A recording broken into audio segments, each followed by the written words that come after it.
हटा दो संविधान, बस यही मतलब है इसका। इसी में संशोधन हो रहा है। तुम्हारे पेट में दर्द क्यों हो रहा है? तो आज सरकार उसी हॉस्पिटल को बनाने के लिए अगर वक्फ से जमीन लग रही है तो कहीं फट रहा। संविधान के तहत कानून बना के उसमें बड़ी बारीकी से उसमें जो कमियां थीं कि किसी ज़मीन पे किसी की प्रॉपर्टी के संपत्ति पे तुम जो उंगली रख देते हो उसका हो जाता था, उसी को हटा रही है। तुम ही कहते हो ना कि गंगा जमुना है, हिंदू मुस्लिम सिख ईसाई चारों भाई हैं, तो चारों भाई वक्त में क्यों नहीं रहेंगे? और बिल क्यों नहीं पेश हो?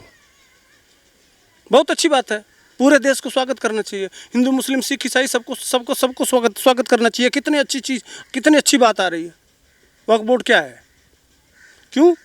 वक्फ बोर्ड वही है कि किसी, जैसे मान लीजिए कि कल मध्य प्रदेश के हाई कोर्ट ने एक सवाल किया, जज साहब ने बड़ी धोया। वहाँ एक प्रॉपर्टी को लेके वकील साहब बहस करने जा रहे हैं, चूंकि वक्फ ने रजिस्टर्ड कर दिया था एक प्रॉपर्टी को बिना कोई सबूत के 1958 के आसपास। अब वह जज साहब पूछ रहे थे कि ठीक है आपने वो कर दिया, वक्फ बोर्ड में इसको रजिस्टर्ड कर, लेकिन यह जमीन पहले किसकी थी? आखिर भैया को जमीन तो आज से है नहीं, 1958 में तो ये जमीन बनी नहीं। जमीन तो उसके पहले किसी की रही होगी ना। तो वो पूछ रहे थे कि किसकी थी, वकील साहब नहीं बता पा रहे थे। वह सिर्फ उस कानून का हवाला दे रहे थे कि चूंकि रजिस्ट्रेशन हो जाए जिस जमीन का, वह जमीन वक्फ की हो जाएगी। तो वो कह रहे थे इसका मतलब कि लाल किला भी वक्फ को दे दो, ताजमहल भी लाल किले वक्फ को दे दो, और धीरे धीरे कहो कि पूरा भारत ही कह दोगे कि वक्फ का है।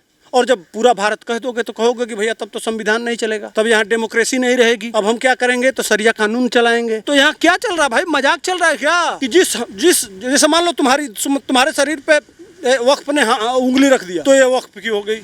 किसी लड़की के शरीर पे हाथ रख दिया तो ये वक्फ की हो गई। जिस जमीन को कह दिया मंदिर, अब वहाँ तमिलनाडु में इस्लाम पैदा हुआ 1400 साल पहले, और वहाँ मंदिर है 1600 साल पुराना, और उसको कह रहे हैं कि वक्फ की प्रॉपर्टी। अरे तुम्हारा इस्लाम पैदा नहीं हुआ, उससे पहले मंदिर है और तुम कह रहे हो वक्फ की प्रॉपर्टी है। और लिख दिया, कागज में लिख दिया, और न तुम कोर्ट जा सकते हो, न पुलिस में जा सकते हो, न दुनिया में कहीं जा सकते हो। ये कौन सा नियम कानून है भाई? तो पूरा भारत लिख दो, हम भी हो जा रहे हैं, फिर हम भी अपना कटवा ले रहे हैं और दाढ़ी रखवा ले रहे हैं और खतना कर लेंगे भैया। अब बन जाएंगे मुल्ला, पूरा देश बना दो, हटा दो संविधान, बस यही मतलब है इसका। इसी में संशोधन हो रहा है। तुम्हारे पेट में दर्द क्यों हो रहा है? एक बात बताओ, इस देश में कहाँ से कटोरा लेके भीख मांगते हो? कहते हो कि हमारे मुस्लिम भाई पढ़े लिखे नहीं हैं, बहुत गरीब हैं, बहुत ये हैं वो हैं, हमारे पास काम नहीं है। और सेना और रेलवे के बाद सबसे ज़्यादा ज़मीन तब मुसलमानों के पास कहाँ चला है? तुम कह रहे हो कि अल्लाह, वो हमारे पूर्वज दे गए थे। अबे तुम्हारे पूर्वज कहाँ से दे जाएंगे? और जो अगर तुम्हारे पूर्वज दे गए थे तो कौन दे गया था? बाबर कौन दे गया था? शाहजहां कौन दे गया था? तो हमारे देश के दुश्मन थे, उनको हम अपना नहीं मानते भाई। बाहरी थे वो, हमारे देश के नहीं थे। यहाँ से कहाँ से आए थे?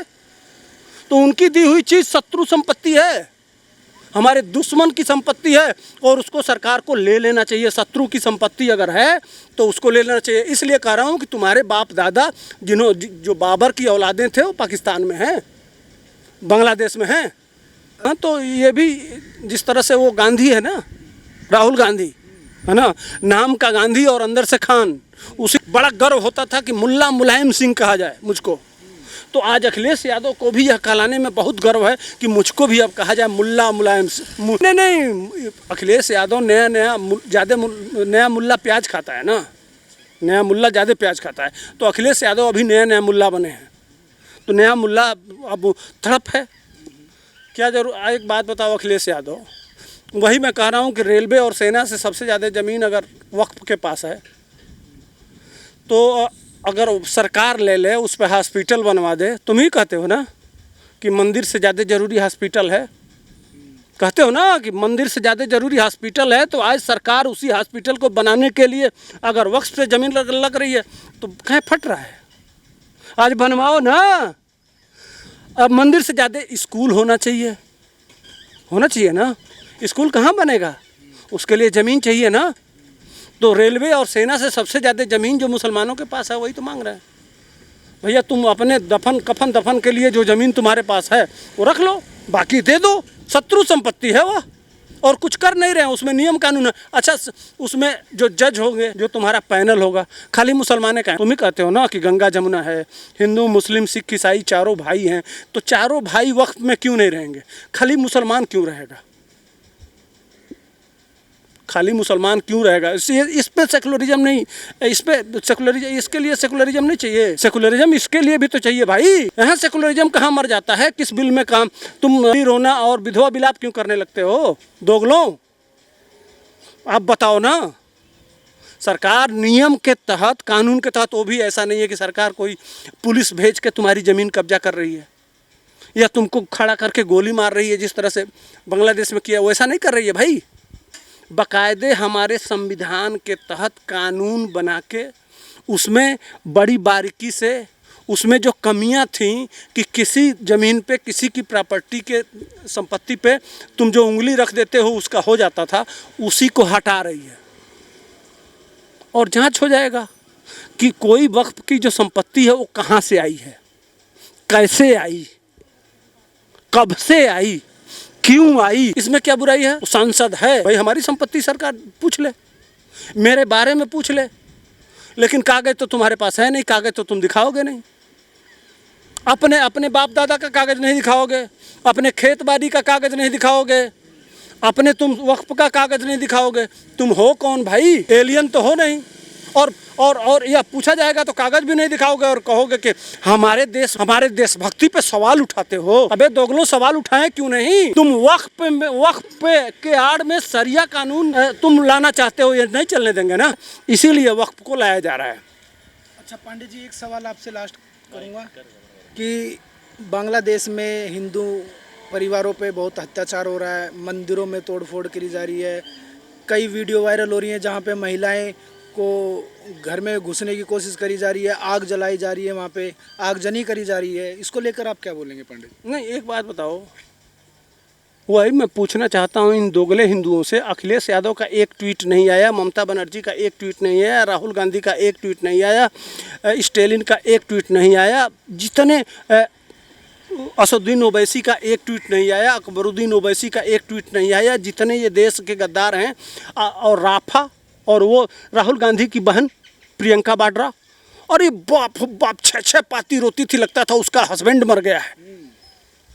वहाँ थोड़ा सा हो गया राफा, आल आई जान राफा, फिलिस्तीन जिंदाबाद के तुम्हारा वो ओवैसी फिलिस्तीन जिंदाबाद का नारा लगा रहा था। अब बांग्लादेश पे क्यों? क्या किया है हिंदुओं ने? तुमसे देश मांग लिया कोई नया?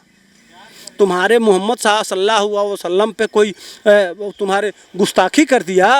वो सबका साथ और सबका विकास चाहती है। एक बात बताओ, वही मैं पूछना चाहता हूँ इन दोगले हिंदुओं से। अखिलेश यादव का एक ट्वीट नहीं आया, ममता बनर्जी का एक ट्वीट नहीं आया, राहुल गांधी का एक ट्वीट नहीं आया, स्टेलिन का एक ट्वीट नहीं आया, जितने असदुद्दीन ओवैसी का एक ट्वीट नहीं आया, अकबरुद्दीन ओवैसी का एक ट्वीट नहीं आया, जितने ये देश के गद्दार हैं, और राफा, और वो राहुल गांधी की बहन प्रियंका वाड्रा, और ये बाप बाप 6 पाती रोती थी, लगता था उसका हस्बैंड मर गया है।